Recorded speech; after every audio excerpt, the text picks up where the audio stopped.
Well, first up on the show, Britain will be ending its nearly 5-decade-long relationship with the European Union today. Let's break down post-Brexit events for you. Well, firstly, let's understand what Brexit is. The term refers to British exit or the UK leaving the European Union. Remember, the UK voted in favour of Brexit in 2016.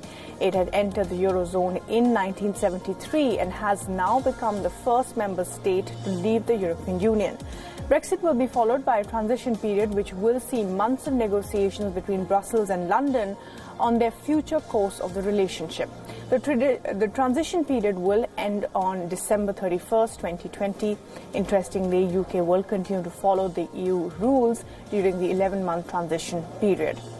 What will the UK and European Union discuss during this time? Well, the two sides need to decide their relationship in terms of many aspects, which are law enforcement, data sharing, security, aviation standards and safety.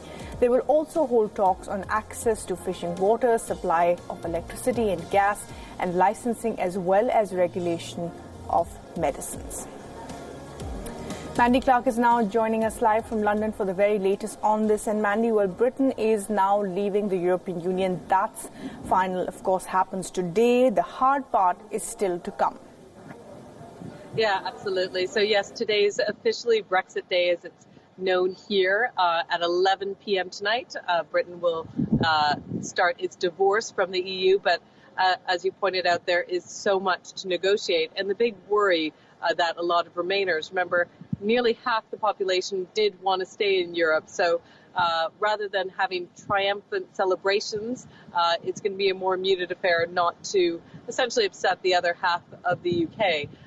But the worry for those that did want to remain is, even though they have a year till the end of 2020, essentially, to get all those deals done, it's a big ask. And if they can't get a trade deal in that time, then Britain essentially crashes out. So even though today is just really the beginning of Brexit, in many ways it feels like we've been going through it for 3 years plus, but this is really the start point.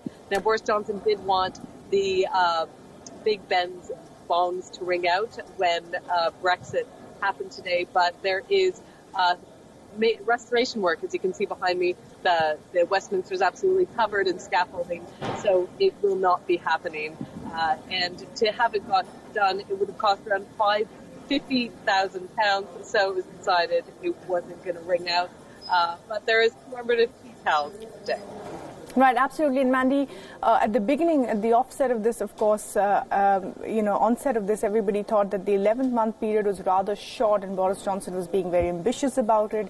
And there are concerns that many of these trade negotiations or negotiations between countries or unions go on for years. So looks like that Boris Johnson is up against the task there.